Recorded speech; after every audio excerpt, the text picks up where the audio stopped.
जय भोलेनाथ।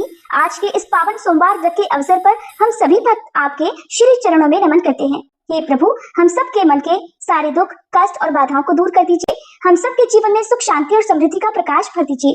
जो भी भक्त सच्चे मन और श्रद्धा से आज की ये पावन कथा सुन रहा है, उसकी हर मनोकामनाएं पूर्ण करें। अगर आप इस कथा को पूर्ण श्रद्धा, विश्वास और भक्तिभाव से सुनेंगे तो भगवान शिव की कृपा आप पर अवश्य बरसेगी। तो आइए पूर्ण विश्वास और भक्ति के साथ इस कथा को सुनते हैं और महादेव से प्रार्थना करते हैं कि वे अपने आशीर्वाद से हम सबके जीवन को मंगलमय बना दें। एक बार भोलेनाथ और माता पार्वती जी मृत्यु लोक में भ्रमण करने पधारे। दोनों विदर्भ देश में अमरावती नाम की सुंदर नगरी में जा पहुंचे। ये नगरी सभी प्रकार के सुखों से भरपूर थी।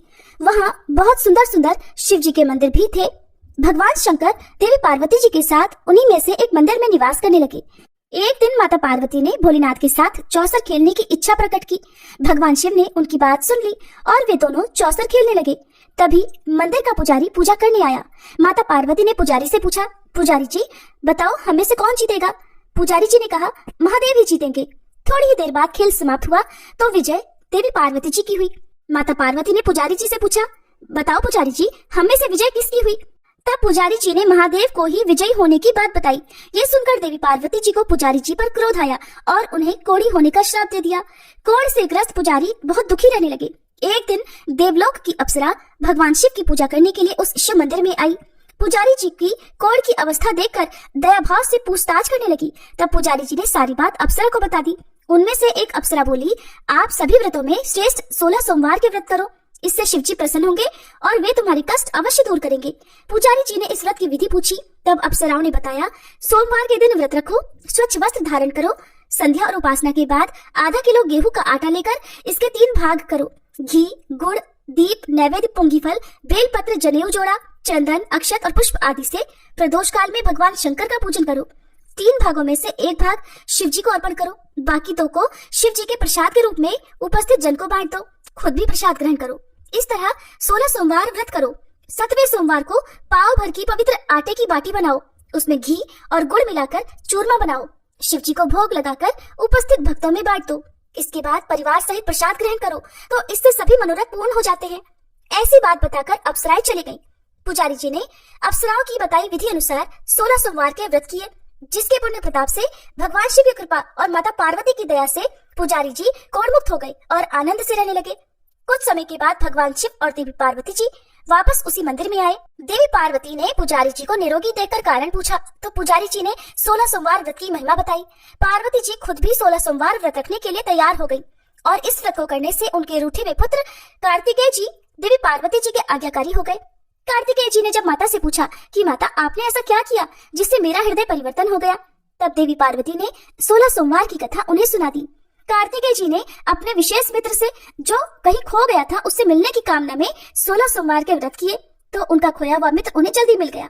मित्र ने इस आकस्मिक मिलन का कारण पूछा तो कार्तिकेय जी ने उसे 16 सोमवार का व्रत करना बताया।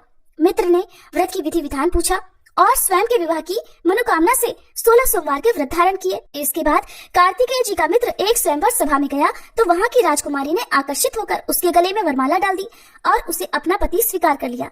तब राजा ने बहुत सारा धन और सामान देकर उसको भेजा। अब वे दोनों सुख से रहने लगे। जब 16 सोमवार के व्रत का उसकी पत्नी को पता लगा तो उसने पुत्र प्राप्ति की कामना से 16 सोमवार के व्रत किए। उसके कुछ समय बाद एक अति सुंदर, सुशील और बुद्धिमान पुत्र प्राप्त हुआ। जब वह बड़ा हुआ तो उसने अपनी माँ से 16 सोमवार के व्रत की गाथा सुनी। तब उसने भी राज्याधिकार प्राप्त करने के लिए 16 सोमवार के व्रत शुरू कर दिए। एक राजा को अपनी कन्या के लिए योग्य पुरुष की खोज थी। राजा ने अपनी कन्या का विवाह उस सर्वगुण संपन्न पुरुष से कर दिया। राजा के कोई पुत्र नहीं था तो उसने अपने दामाद की योग्यता देखकर उसे राजा बना दिया। राजा बनने के बाद भी वह 16 सोमवार के व्रत करता। 17वां सोमवार आने पर उसने अपनी पत्नी से शिव जी की पूजा के लिए मंदिर चलने को कहा तो उसने दासियों से कहकर पूजा की सामग्री तो भिजवा दी लेकिन खुद नहीं गई। अब इधर राजा ने शिव जी की पूजा समाप्त की तो आकाशवाणी हुई, हे राजा अपनी रानी को राजमहल से निकाल दे, नहीं तो सर्वनाश हो जाएगा। राज दरबार में आकर सभासदों से विचार विमर्श किया और सर्वनाश के भय से रानी को राजमहल से निकाल दिया गया। अपने दुर्भाग्य को कोसती हुई रानी नगर से बाहर चली गई। दुखी मन से चलते हुए वह एक गाँव में जा पहुंची। वहाँ पर एक बूढ़ी माई थी जो सूत बेचा करती थी। बूढ़ी माई ने दया करके रानी को अपने साथ सूत बेचने के लिए रख दिया। जब से रानी को साथ रखा बूढ़ी माई का तो सूद बिकना ही बंद हो गया। बूढ़ी माई ने रानी से वहां से जाने को कह दिया। अब रानी एक तेली के यहाँ काम मांगने गई। उसी समय तेली के मटके चटक गए, सारा तेल बह गया। तेली ने भी उसे वहां से भगा दिया। दुखी होकर रानी एक नदी के पास गई तो नदी का सारा पानी सूख गया। वह एक पेड़ के नीचे बैठी तो पेड़ के सारे पत्ते सूख कर गिर गए। आसपास के लोगों ने जब यह सब कुछ देखा तो उसे पकड़कर मंदिर के पुजारी गुसाई जी के पास ले गए। गुसाई जी देखते ही जान गए कि यह कोई विधि की मारी कुलीन स्त्री है। गुसाई जी ने रानी से कहा कि वह उनके आश्रम में उनकी पुत्री की तरह रह सकती है। अब रानी आश्रम में रहने लगी। रानी भोजन बनाती थी तो उसमें कीड़े पड़ जाते थे, पानी भरकर लाती तो वह गंदा हो जाता था। अब तो गोसाई जी ने एक दिन दुखी होकर उससे पूछा कि बेटी तुम्हारी ये दशा कैसे हुई, ये किस देवता का कोप है। तब रानी ने शिव जी की पूजा में ना जाने वाली बात गोसाई जी को बताई तो गोसाई जी बोले, पुत्री तुम 16 सोमवार के व्रत करो, इससे तुम अपने सभी कष्टों से मुक्ति पा सकती हो। गोसाई जी की बात मानकर रानी ने 16 सोमवार के व्रत किए। 17वें सोमवार के दिन विधि विधान से शिव जी की पूजा भी की। पूजन के प्रभाव से राजा को इधर महल में रानी की याद सताने लगी और रानी को ढूंढने के लिए उसने चारों दिशाओं में अपने दूत भेज दिए। रानी की खोज में घूमते घूमते दूत गोसाई जी के आश्रम में भी पहुंच गए। राजा को खबर लगी तो राजा रानी को ले जाने आश्रम पहुंच गया। गोसाई जी से बोला, ये मेरी पत्नी है। शिव जी के क्रोध के कारण मैंने इसे महल से निकाल दिया था। अब जब शिव जी का प्रकोप शांत हो चुका है तो इसे मेरे साथ जाने की आज्ञा दीजिए। गोसाई जी ने रानी को राजा के साथ जाने की आज्ञा दे दी। रानी बहुत प्रसन्न हुई। राजा और रानी के आने की खुशी में नगर वासियों ने खूब सजावट की, मंगल गीत गाए, पंडितों ने मंत्र आदि गाकर स्वागत किया। इस तरह धूमधाम से रानी का महल में प्रवेश हुआ। राजा ने ब्राह्मणों को दान आदि दिए, याचकों को धन धान्य दिया। जगह जगह भूखे लोगों को भोजन खिलाने के लिए भंडारे खुलवाए। राजा रानी 16 सोमवार के व्रत करते हुए शिव जी का विधि विधान से पूजन करते हुए सुखपूर्वक लंबे समय तक जीवन बिताने के बाद शिवलोक को पधार गए। इस प्रकार जो भी मनुष्य मन, वचन और कर्म से भक्ति भाव से 16 सोमवार के व्रत और पूजन विधि विधान से करता है, कथा का श्रवण करता है, वह सभी सुखों को प्राप्त करके अंत में शिवलोक को गमन करता है और यह व्रत सभी मनोरथ पूर्ण करने वाला है। एक बार किसी नगर में एक साहूकार था। उसके घर में धन की कोई कमी नहीं थी, लेकिन कोई संतान न होने के कारण वह बड़ा दुखी था। संतान प्राप्ति के लिए वो हर सोमवार को व्रत रखता था और पूरी श्रद्धा के साथ शिव मंदिर जाकर भगवान शिव और माता पार्वती की पूजा किया करता था। उसकी भक्ति देखकर एक दिन माँ पार्वती प्रसन्न होकर भगवान शिव से साहूकार की मनोकामना पूर्ण करने का निवेदन करती हैं। पार्वती जी के आग्रह पर भगवान शिव ने कहा, हे देवी, इस संसार में हर प्राणी को उसके कर्मों का फल मिलता है और जिसके भाग्य में जो हो उसे भोगना ही पड़ता है। लेकिन पार्वती जी ने साहूकार की भक्ति देखकर उसकी मनोकामना पूर्ण करने की इच्छा व्यक्त की। माता पार्वती के आग्रह पर भगवान शिव ने साहूकार को पुत्र प्राप्ति का वरदान तो दिया, लेकिन उन्होंने बताया कि ये बालक केवल 12 वर्षों तक ही जीवित रहेगा। माता पार्वती और भगवान शिव की इस संवाद को साहूकार सुन रहा था, इसलिए उसे ना तो इस बात की खुशी हुई और ना ही कोई दुख, बल्कि वो पहले की तरह ही शिव जी की पूजा करता रहा।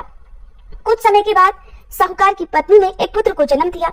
जब वह बालक 11 वर्ष का हुआ तो उसे पढ़ने के लिए काशी भेज दिया गया। साहूकार ने पुत्र के मामा को बुलाकर उसे बहुत सारा धन देते हुए कहा कि तुम इस बालक को काशी विद्या पढ़ने के लिए लेकर जाओ। तुम लोग रास्ते में यज्ञ कराते जाना और ब्राह्मणों को भोजन दक्षिणा देते हुए जाना। दोनों मामा भांजे इसी तरह यज्ञ कराते और ब्राह्मणों को दान दक्षिणा देते काशी नगरी निकल पड़े। इस दौरान रात में एक नगर पड़ा जहाँ नगर के राजा की कन्या का विवाह था, लेकिन जिस राजकुमार से उसका विवाह होने वाला था वह एक आंख से काना था। राजकुमार के पिता ने अपने पुत्र के काना होने की बात को छुपाने के लिए सोचा, क्यों ना उस साहूकार के पुत्र को दूल्हा बनाकर राजकुमारी से विवाह करा दूं और विवाह के बाद इसको धन देकर विदा कर दूंगा और राजकुमारी को अपने नगर ले आऊंगा। लड़के को दूल्हे के वस्त्र पहनाकर राजकुमारी से विवाह करा दिया गया। साहूकार का पुत्र ईमानदार था, उसे ये बात सही नहीं लगी, इसलिए उसने अवसर पाकर राजकुमारी के दुपट्टे पर लिख दिया कि तुम्हारा विवाह तो मेरे साथ हुआ है, लेकिन जिस राजकुमार के संग तुम्हें भेजा जाएगा वो एक आंख से काना है। मैं तो काशी विद्या पढ़ने जा रहा हूँ। जब राजकुमारी ने चुन्नी पर लिखी बातें पढ़ी तो उसने अपने माता पिता को ये बात बताई। राजा ने अपनी पुत्री को विदा नहीं किया, फिर बारात वापस चली गई। दूसरी ओर साहूकार का पुत्र और उसका मामा काशी पहुँचे और वहां जाकर उन्होंने यज्ञ किया। जिस दिन साहूकार का पुत्र 12 वर्ष का हुआ उस दिन भी यज्ञ का आयोजन था। लड़के ने अपने मामा से कहा कि मेरी तबीयत कुछ ठीक नहीं है। मामा ने कहा तुम अंदर जाकर आराम कर लो। भगवान शिव के वरदान अनुसार कुछ ही देर में उस बालक के प्राण निकल गए। मृत भांजे को देखकर उसके मामा ने विलाप करना शुरू कर दिया। संयोगवश उसी समय भगवान शिव और माता पार्वती उधर से जा रहे थे। पार्वती जी ने भोलेनाथ से कहा, स्वामी, मुझे इसके रोने का स्वर सहन नहीं हो रहा, आप कृपया इस व्यक्ति के कष्ट को अवश्य दूर कीजिए। जब भगवान शिव मृत बालक के समीप गए तो वह बोले कि ये उसी साहूकार का पुत्र है जिसे मैंने 12 वर्षों की आयु का वरदान दिया था। अब आज इसकी आयु पूरी हो चुकी है। लेकिन मातृभाव से विभोर माता पार्वती जी कहने लगी, हे महादेव, आप इस बालक को और आयु देने की कृपा करें, नहीं तो इसके वियोग में इसके माता पिता भी तड़प तड़प कर मर जाएंगे। माता पार्वती के पुनः आग्रह पर भगवान शिव ने उस लड़के को जीवित होने का वरदान दिया। शिव जी की कृपा से वह लड़का जीवित हो गया। शिक्षा पूरी करके लड़का मामा के साथ अपने नगर की ओर वापस चल पड़ा। दोनों चलते हुए उसी नगर में पहुंचे जहां उसका विवाह हुआ था। उस नगर में भी उन्होंने यज्ञ का आयोजन किया। उस लड़के के ससुर ने उसे पहचान लिया और महल में ले जाकर उसकी खूब आवभगत की और अपनी पुत्री को धूमधाम से विदा कर दिया। इधर साहूकार और उसकी पत्नी भूखे प्यासे रहकर अपने बेटे की प्रतीक्षा कर रहे थे। उन्होंने प्रण कर रखा था कि अगर उन्हें अपने बेटे की मृत्यु का समाचार मिला तो वो भी प्राण त्याग देंगे, परंतु अपने बेटे के जीवित होने का समाचार पाकर वे बेहद प्रसन्न हुए। उसी रात भगवान शिव ने साहूकार के स्वप्न में आकर कहा, हे श्रेष्ठी, मैंने तेरे सोमवार के व्रत करने और व्रत कथा सुनने से प्रसन्न होकर तेरे पुत्र को लंबी आयु प्रदान की है। इसी प्रकार जो कोई सोमवार व्रत करता है या कथा सुनता और पढ़ता है, उसके सभी दुख दूर होते हैं और सभी मनोकामनाएं पूर्ण होती हैं। सभी प्रेम से बोलिए, भोले शंकर भगवान की जय, माता पार्वती की जय। जिन्होंने श्रद्धा से सोमवार का व्रत किया, ये पावन कथा सुनी और भगवान शिव का पूजन किया, उनके जीवन से समस्त दुख, रोग, शोक और संकट दूर होते हैं। ये व्रत न केवल सांसारिक सुखों को प्रदान करता है, बल्कि भगवान शिव की अपार कृपा से आत्मिक शांति, मोक्ष और चिर सुख की प्राप्ति भी कराता है।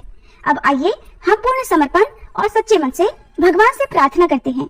हे नीलकंठ भगवान शिव, आप भोले हैं, दयालु हैं, आशुतोष हैं। हमने जो कुछ भी पूजा, व्रत और कथा श्रवण किया, उसमें यदि कोई त्रुटि रह गई हो तो क्षमा करें। हमें अपने चरणों में अटल भक्ति और जीवन में सच्ची समझ प्रदान करें। हमारे जीवन से अज्ञान, अहंकार और अधर्म का नाश करें। शिव शिव कहकर हम जीवन की राह पर चलें, यही हमारा संकल्प है। ओम नमः शिवाय। सोमवार व्रत की महिमा अमोघ है। जो भक्त सच्चे मन से इसका पालन करते हैं, उनके जीवन में धन, वैभव, संतान सुख, वैवाहिक सुख और सभी मनोरथों की पूर्ति निश्चित होती है।